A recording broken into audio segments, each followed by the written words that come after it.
20 કોષના પ્રવાહનું.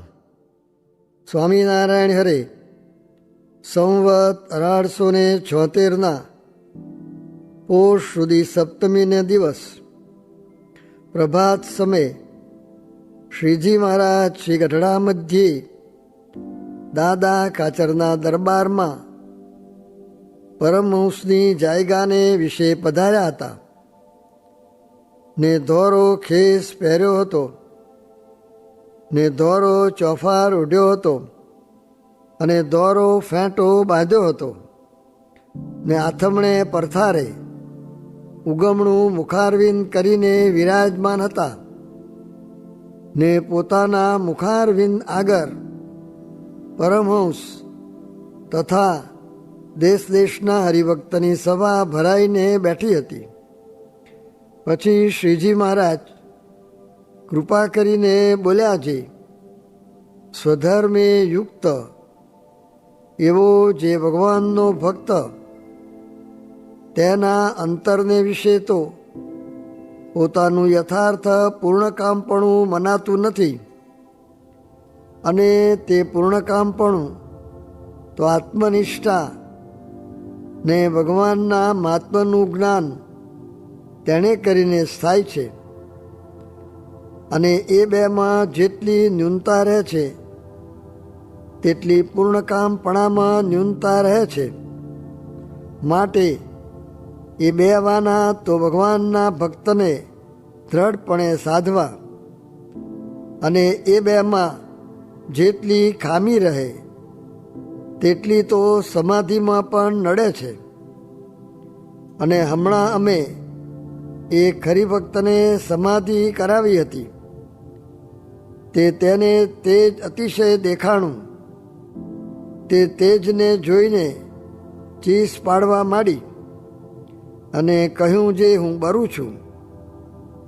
માટે સમાધિવાળાને પણ આત્મજ્ઞાનનું જરૂર કામ પડે છે, અને પોતાનું સ્વરૂપ આત્મા ન જાણે ને દેહને માને તો તેને ઘણી કાચપ રહી જાય છે. અને અમે તે હરિભક્તને સમજાવ્યું છે, તારું સ્વરૂપ તો આત્મા છે, દેહ નથી.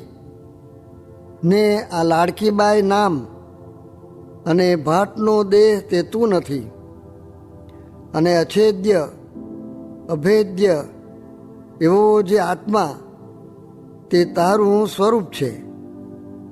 પછી અમે તેને સમાધિ કરાવીને કહ્યું છે, ગણપતિને સ્થાનકે 4 પાંખડીનું કમર છે, ત્યાં જઈને તારું સ્વરૂપ જો.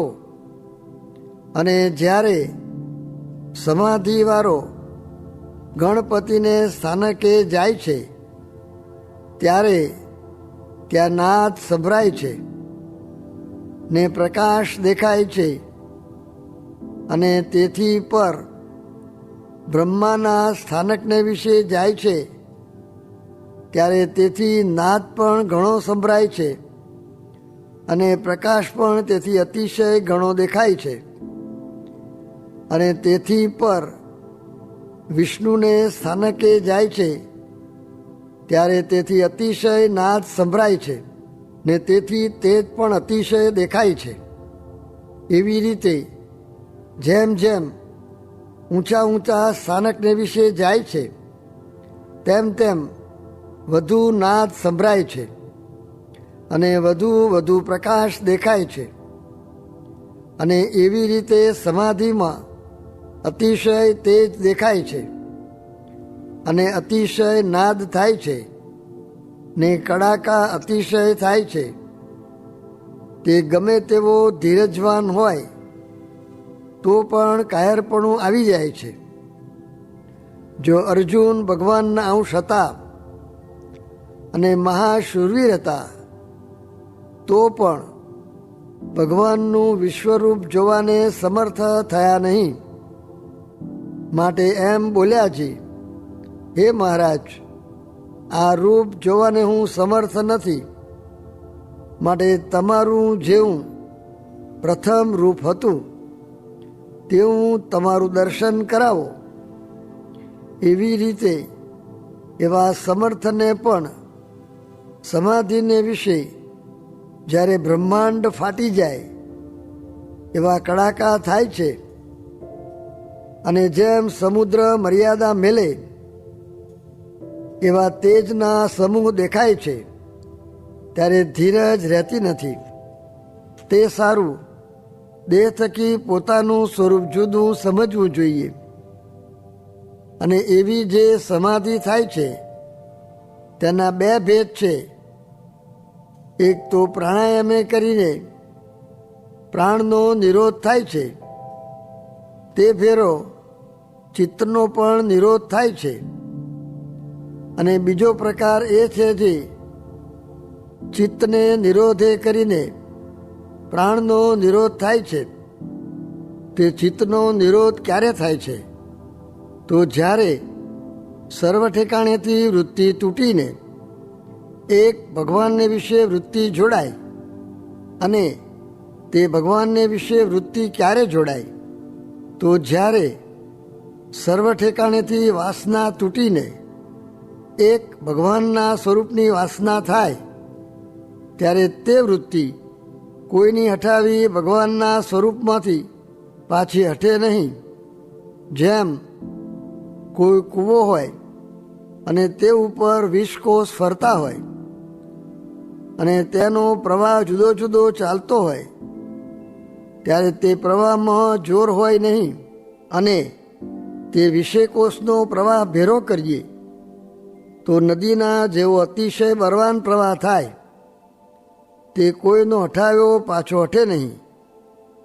તેમ જેની વૃત્તિ નિર્વાસનિક થાય છે ત્યારે તેનું ચિત્ત છે તે ભગવાનના સ્વરૂપમાં જોડાય છે. અને જેના ચિત્તમાં સંસારના સુખની વાસના હોય તેને તો શ્રોત્ર ઇન્દ્રિય દ્વારે અનંત જાતના જે શબ્દ તેને વિશે જુદી જુદી વૃત્તિ ફેલાઈ જાય છે.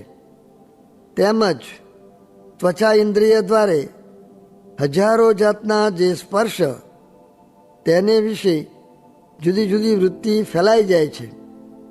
તેમજ નેત્ર ઇન્દ્રિયની વૃત્તિ તે હજારો જાતના જે રૂપ તેને વિશે ફેલાઈ જાય છે. તેમજ રસના ઇન્દ્રિયની વૃત્તિ તે હજારો જાતના જે રસ તેમાં ફેલાઈ જાય છે. તેમજ નાસિકા ઇન્દ્રિયની વૃત્તિ તે અનંત જાતના જે ગંધ તેમાં ફેલાઈ જાય છે.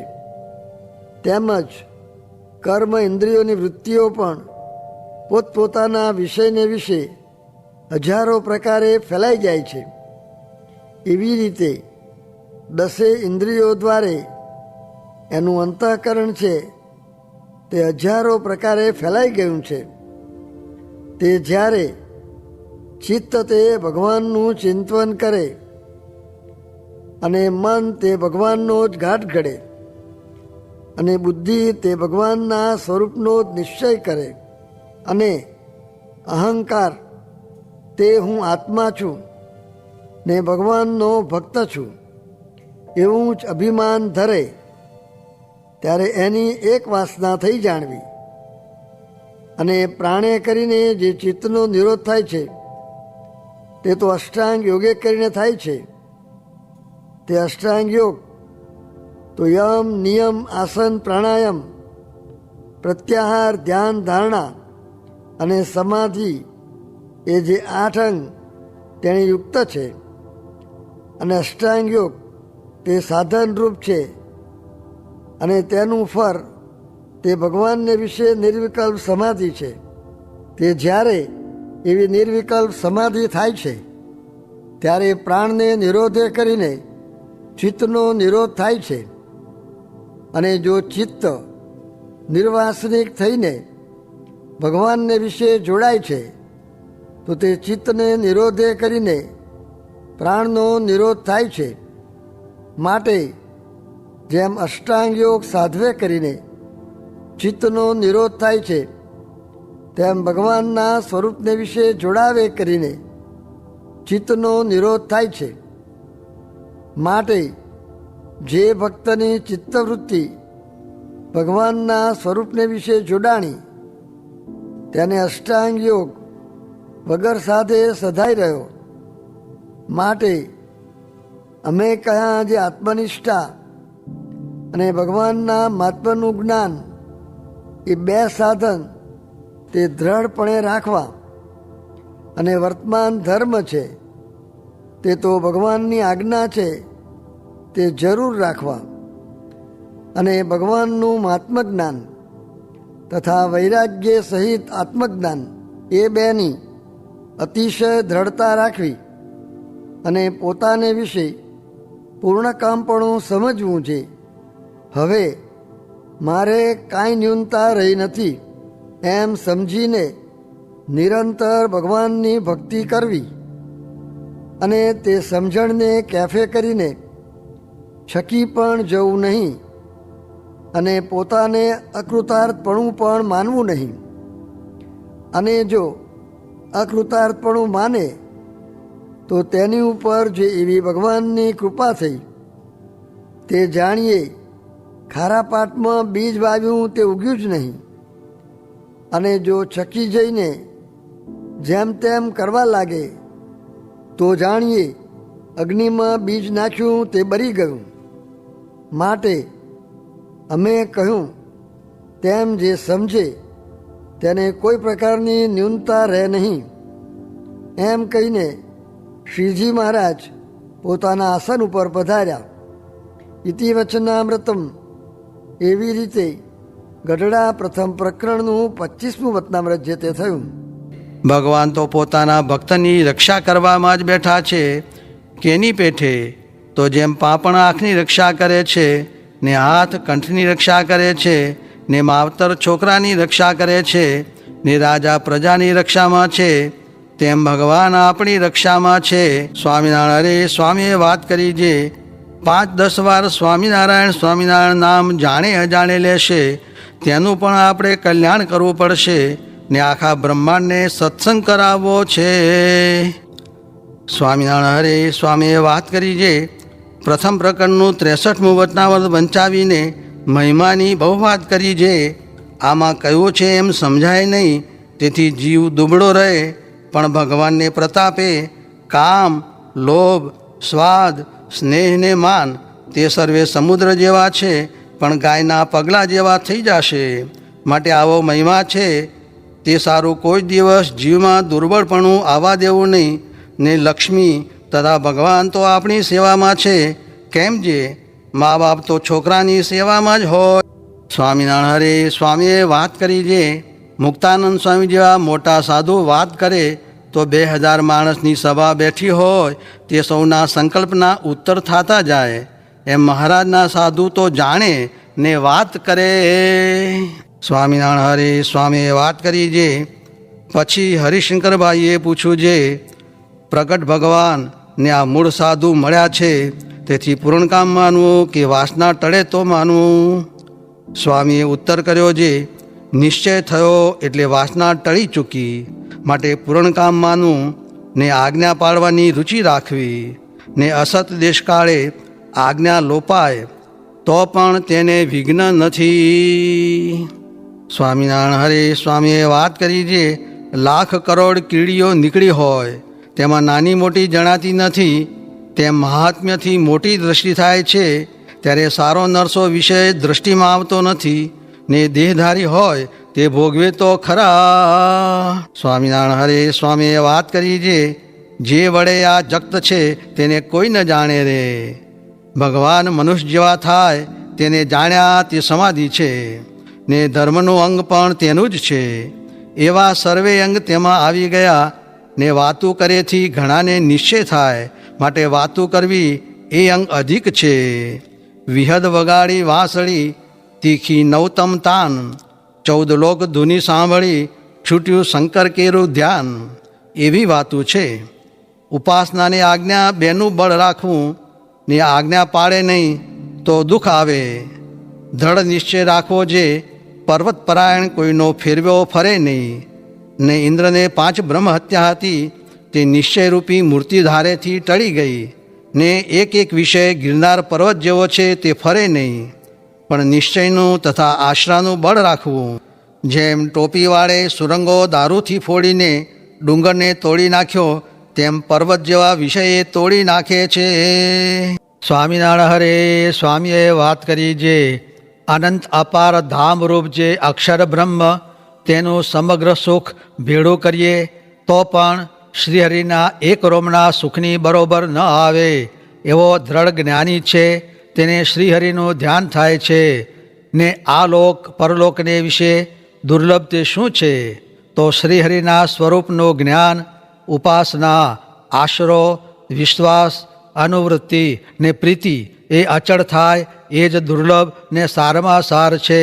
ને મુક્તાનંદ સ્વામી, ગોપાળાનંદ સ્વામી, નિત્યાનંદ સ્વામી, બ્રહ્માનંદ સ્વામી એ આદિક સાધુ ને સત્સંગી અનેક શ્રીહરિની ઉપાસનાએ કરીને પરમપદને પામી ગયા.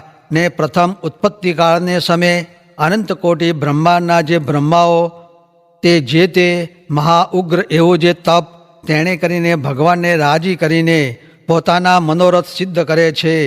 તેમ શ્રીહરિનો જે મનુષ્ય ભાવ, દિવ્ય ભાવ, નિર્ગુણ સગુણપણું, સાકાર નિરાકારપણું, કરતા અકર્તાપણું, અન્વય વ્યતિરેકપણું, સ્વભાવ, ગુણ ને નામ તે જેમ છે તેમ નિર્દોષપણે જાણીને તથા એમનું જે સ્વરૂપ છે તે પણ શ્રવણ, મનન, નિધિધ્યાસ ને સાક્ષાત્કાર વડે જેમ છે તેમ યથાર્થ જાણીને તેનો દ્રઢ આશરો કરવો.